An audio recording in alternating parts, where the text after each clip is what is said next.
Good day, first year English literature students. Today we are going to study a poem by John Dryden, and the title of the poem is Shadwell. Now, at the very outset, let me tell you that this poem is a satire. And what do you call satire in Hindi? Vyang. So, this poem is a satire, and satire means to attack the weaknesses of a person or weakness of society or humanity at large. So this is a personal satire by John Dryden on Shadwell. Actually, Shadwell was considered to be a nonsense poet. Now what do we mean by a nonsense poet? That he used to write such poems which only contained rhyme scheme and nothing else. There was no sense in it. So that is why he was considered to be a nonsense poet. And the poet gives a very good imagery of coronation. What is coronation? When a king is made to sit on a throne, it is called coronation. So let us start with the poem. So to read the first stanza, all human things are subject to decay, and when fate summons, monarchs must obey. This Flecknoe found, who, like Augustus Young, was called to empire and had governed long. In prose and verse was owned without dispute, through all the realms of nonsense, absolute. Now, let us study the poem line by line. The first line says, all human things are subject to decay. Now, this is a universal truth. The poem has started with a universal truth that all human things, he has used this word things, but he means human beings. All human beings are subject to decay. Decay means they will die someday. It is a universal truth that we are mortal human beings. We are not immortal. So because we have taken birth, we will die one day. So he has started his poem with a universal truth that all human beings will die. And when fate summons, monarchs must obey. Very important line. Fate summons. Remember what does this word mean, summon? We studied this word in Shakespearean sonnet, went to the sessions of sweet silent thought. Summon is a legal call. It is a formal call which we can't disobey. So he says, when fate summons. When do we die? When fate summons. When our destiny calls. Nobody can refuse. Monarchs must obey. Now here in these three words is contained a paradox. Monarchs must obey. Kindly pay attention on these words. Actually what happens that monarchs are in a habit of passing orders. They are not in a habit of obeying orders, but the call of death is obeyed even by monarchs. Monarchs means king. So death is such a powerful entity that when death calls, nobody can dare to refuse, even the monarchs who are in a habit of passing orders. They are not in a habit of obeying orders, but still they have to obey. So I hope you have understood the first two lines, and the summary of first two lines is that all human beings will die one day, and not only the common normal layman, but even the kings and monarchs will have to obey the orders, will have to obey the summon of fate. Fate here means death. To continue, this Flecknoe found, who like Augustus Young was called to empire and had governed long. Now, here let me tell you that there are two imageries going on side by side. One is the imagery of coronation, when the king is given the throne, king is given the kingdom to rule, and the second imagery is the coronation of the kingdom of nonsense poetry. So here the poet ask us to imagine that a coronation is going on of the realm of the kingdom of nonsense poetry. Now, what happens when does a king passes his right to his successors when he becomes old? So, now here two kings are mentioned. Augustus was the actual king of England, and Flecknoe is the king of the kingdom of nonsense poetry. So this Flecknoe found, means what did Flecknoe find? Flecknoe found that all human beings are subject to decay, that everyone has to die one day, and even kings have to obey the orders of death. So Flecknoe realized that one day I'm going to die. So before I die, I should appoint one successor to rule my kingdom. So here there is a comparison between Flecknoe and Augustus. So Flecknoe, who like Augustus, young, was called to empire. So both these kings, Augustus, the actual king of England, he was called to empire in a very young age. Maybe in his teenage, he was made the king. In the same way, Flecknoe was made the king of nonsense poetry when he was very young. The poet wants to say that Flecknoe started writing nonsense poetry when he was very young and had governed long. Naturally, when a teenager becomes a king, he will rule until he dies, or he will rule until his old age. So he will govern long. So as Augustus had governed long on the throne of England, in the same way Flecknoe has also governed long in the kingdom of nonsense poetry.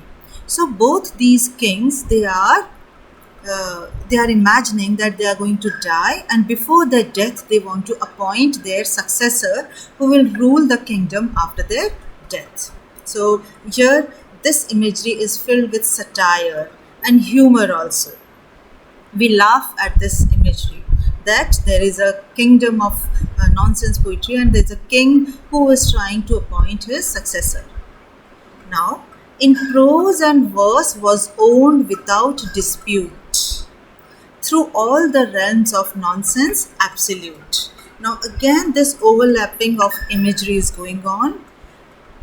As the king Augustus was considered absolute. Absolute means sarvabhaum, means when all the rights, all the powers are there in single hands of the king, he is called absolute. So as Augustus was the absolute king of England, in the same way Flecknoe was also absolute in the kingdom of nonsense poetry. Now in prose and verse. Now you see, as an actual king has many kingdoms, has many regions, in the same way this king of nonsense poetry has two regions. And what are those regions? Prose and poetry. Now in the region of prose and in the region of poetry, both these regions, he was owned without dispute. Without dispute means there was no dispute. Unanimously everybody thought him the king.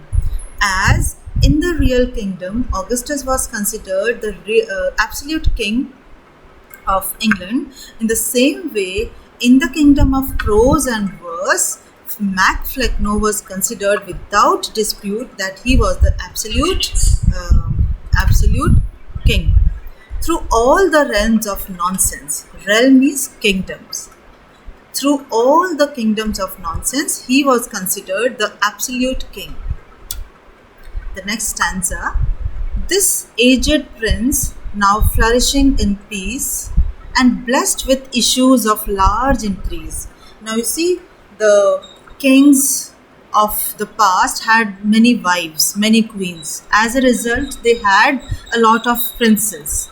So this aged prince, now we have to think of two kings, the actual king and Mac Flecknoe. So he has become aged. This king has become aged and now flourishing in peace. Now there is no war, he is flourishing and blessed with issue of large increase. Issue here means children, princes.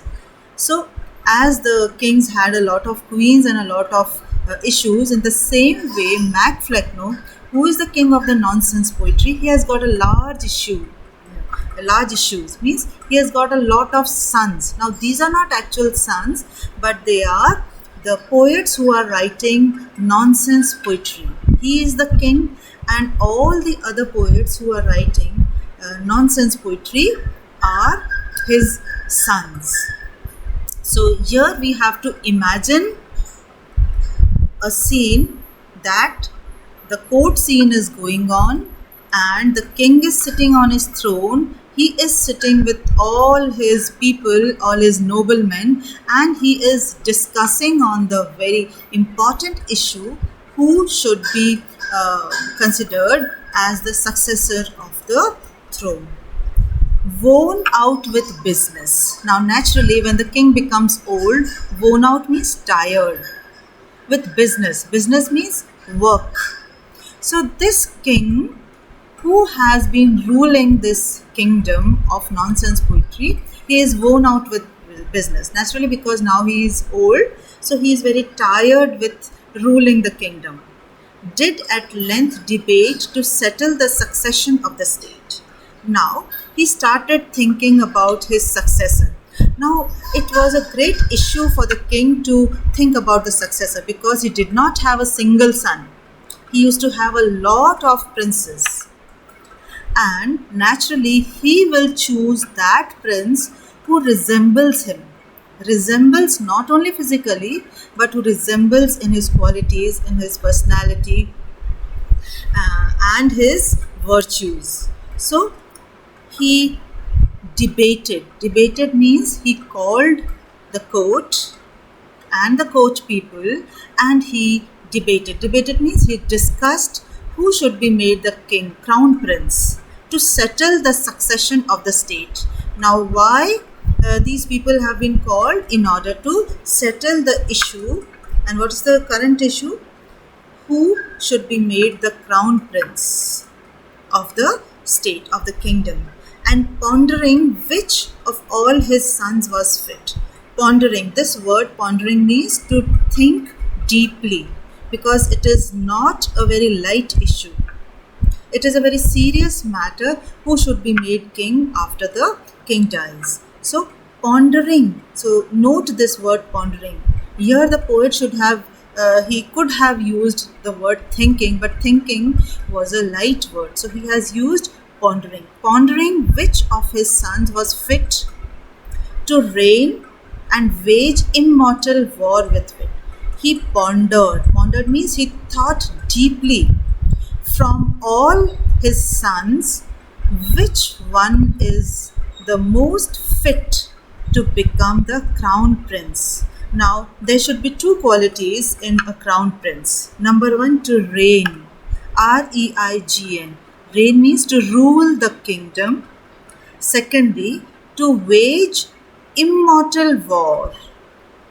To wage immortal war with enemies. Now, you will laugh at the fact that who is the enemy? Enemy is wit.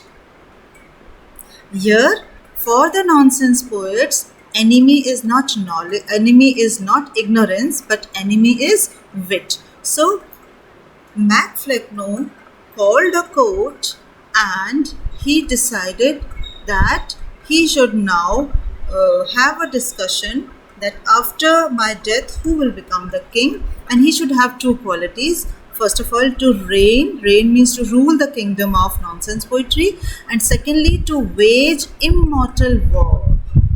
Wage means to fight immortal war against wit. Now, who is the enemy? Wit. Mind. Intelligence is the enemy. So, here is the touch of humor. Hasya. You call humor in Hindi hasya.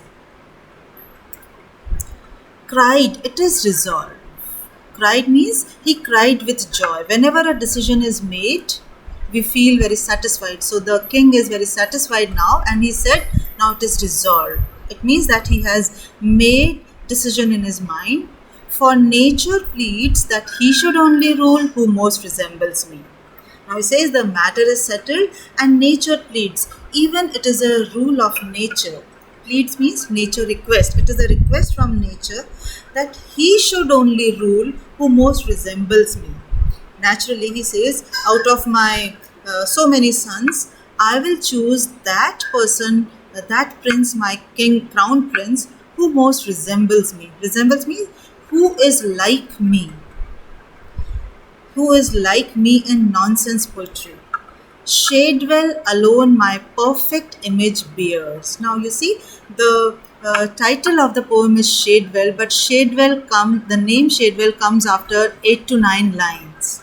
So till now he was setting a background of this coronation.